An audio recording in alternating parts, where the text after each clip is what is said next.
ಮೈಸೂರು ಕೊಡಗು ಅಭ್ಯರ್ಥಿ ಯದುವೀರ್ ನಿನ್ನೆ ನಾಮಪತ್ರ ಸಲ್ಲಿಸಿದ್ರು. ಈ ವೇಳೆ ಅವರ ಆಸ್ತಿ ವಿವರ ರಿವೀಲ್ ಆಗಿತ್ತು. ಆ ಆಸ್ತಿ ವಿವರದಲ್ಲಿ ಜನರನ್ನ ಅಚ್ಚರಿ ಮೂಡಿಸುವಂತಹ ಕೆಲವೊಂದು ಅಂಶಗಳು ಕೂಡ ಇತ್ತು.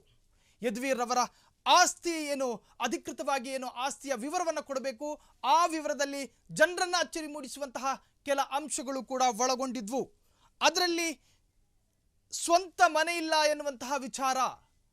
ಯದುವೀರ್ ಆಸ್ತಿ ವಿವರದಲ್ಲಿ ನನಗೆ ಸ್ವಂತ ಮನೆ ಇಲ್ಲ, ಕೃಷಿ ಭೂಮಿನೂ ಇಲ್ಲ, ನನ್ನ ಒಡೆತನದಲ್ಲಿ ಸ್ವಂತ ಮನೆ ಇಲ್ಲ, ಕೃಷಿ ಭೂಮಿ ಇಲ್ಲ, ಬ್ಯಾಂಕುಗಳಲ್ಲಿ ಸಾಲ ಇಲ್ಲ ಎನ್ನುವಂತಹ ರೀತಿಯ ಕೆಲ ಅಂಶಗಳು ರಾಜ್ಯ ಜನತೆಯನ್ನ ಅಚ್ಚರಿಪಡಿಸುವಂತಹ ವಿಚಾರ. ಅದು ನನ್ನ ಒಡೆತನದಲ್ಲಿ ಸ್ವಂತ ಮನೆ ಇಲ್ಲ, ನನ್ನ ಹೆಸರಲ್ಲಿ ಮನೆ ಇಲ್ಲ ಎನ್ನುವಂತಹ ವಿಚಾರ ರಾಜ್ಯದ ಜನರನ್ನು ಅಚ್ಚರಿಪಡಿಸುವಂತಹ ವಿಚಾರ. ಅದು ಕೃಷಿ ಭೂಮಿ ಇಲ್ಲ ಎನ್ನುವಂತಹ ರೀತಿಯ ಆ ವಿವರಗಳು ಸಾಕಷ್ಟು ಜನರನ್ನು ಅಚ್ಚರಿ ಮೂಡಿಸಿತು. ಸಾಮಾಜಿಕ ಜಾಲತಾಣದಲ್ಲಿ ಸಾಕಷ್ಟು ರೀತಿಯಲ್ಲಿ ಪರ ವಿರೋಧ ಚರ್ಚೆಗಳು ಶುರುವಾಗಿದ್ದು, ಬ್ಯಾಂಕುಗಳಲ್ಲಿ ಸಾಲ ಪಡೆದಿಲ್ಲ ಎನ್ನುವಂತಹ ವಿಚಾರವೂ ಕೂಡ ಒಂದಷ್ಟು ರೀತಿಯ ಚರ್ಚೆಗೆ ಗ್ರಾಸವಾಯಿತು.